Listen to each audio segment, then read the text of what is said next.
America in दिनों हिंसा की घटनाओं से कांप रहा है। पहले चार्ली किर्क की सनसनीखेज हत्या और अब अमेरिकी नेवल अकादमी में अंधाधुंध गोलीबारी ने पूरे देश में असुरक्षा की भावना को गहरा कर दिया है। चार्ली किर्क, जो रिपब्लिकन पार्टी और पूर्व राष्ट्रपति डोनाल्ड ट्रंप के सबसे भरोसेमंद सहयोगियों में गिने जाते थे, उनकी हत्या ने राजनीतिक हलकों को झकझोर दिया है। वहीं दूसरी ओर मैरीलैंड स्थित नेवल अकादमी में हुई गोलीबारी ने सुरक्षा एजेंसियों की चिंता और बढ़ा दी है। ऐसे में सवाल ये उठ रहा है कि आखिर अमेरिका में हिंसा का ये दौर क्यों तेज हो रहा है। दरअसल 10 सितंबर को यूटा वैली यूनिवर्सिटी में आयोजित अमेरिकन कमबैक 2 कार्यक्रम के दौरान चार्ली किर्क पर घातक हमला हुआ।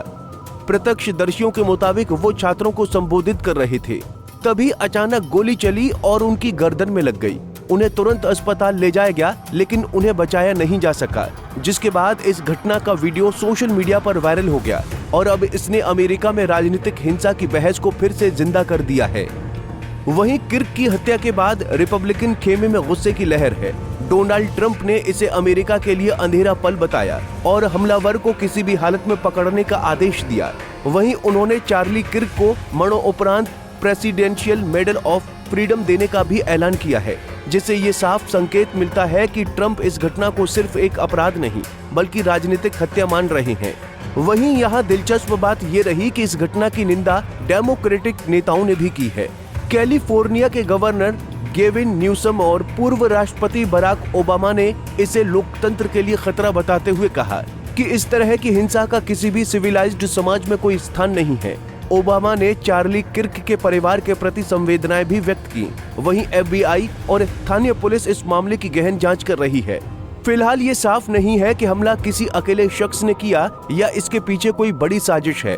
हालांकि एक संदिग्ध से पूछताछ के बाद उसे रिहा कर दिया गया है। इसका मतलब है कि जांच एजेंसियों के पास अभी स्पष्ट सुराग नहीं है। वहीं चार्ली किर्क की हत्या के झटके से अमेरिका अभी उबरा भी नहीं था कि मैरीलैंड स्थित नेवल अकादमी में गोलीबारी की घटना हो गई। रिपोर्ट्स के मुताबिक गोलीबारी बैंक्राफ्ट हॉल में हुई, जहां करीब 1600 मिडशिपमैन रहते हैं। ऐसे में परिस्थितियों को देखते हुए पुलिस ने पूरे परिसर को लॉकडाउन कर दिया और छात्रों से कमरों में सुरक्षित रहने को कहा। सोशल मीडिया पर वायरल वीडियो में एक घायल व्यक्ति को हेलीकॉप्टर से अस्पताल ले जाते देखा गया है। सूत्रों के अनुसार गोलीबारी करने वाला शख्स अकादमी का पूर्व छात्र था, जिसे अनुशासनहीनता के कारण बाहर निकाल दिया गया था।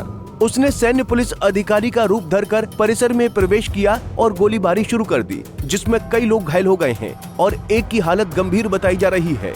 हालांकि इन दोनों घटनाओं ने अमेरिकी सुरक्षा एजेंसियों पर सवाल खड़े कर दिए हैं।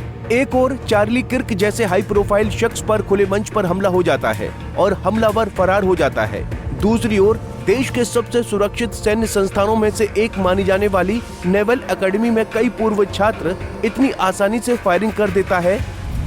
वहीं ये भी एक संयोग है कि चार्ली किर्क की हत्या और नेवल अकादमी की फायरिंग 9/11 की बरसी के आसपास हुई। अमेरिका 24 साल पहले हुए आतंकी हमले की याद में शोक मना रहा था और इसी बीच हुई इन घटनाओं ने लोगों के पुराने जख्म ताजा कर दिए। बहरहाल अमेरिका के लिए ये समय बेहद चुनौतीपूर्ण है। राजनीतिक नेताओं से लेकर सुरक्षा एजेंसियों तक सब पर दबाव है कि वो हिंसा की इस श्रृंखला को रोकें और लोगों का भरोसा बहाल करें।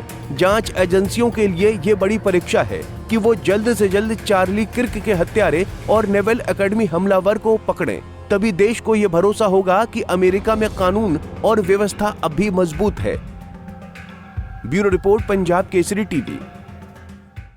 हमसे जुड़े रहने के लिए हमारे YouTube चैनल को सब्सक्राइब करें और नई वीडियो की नोटिफिकेशन के लिए बेल आइकॉन को दबाएं।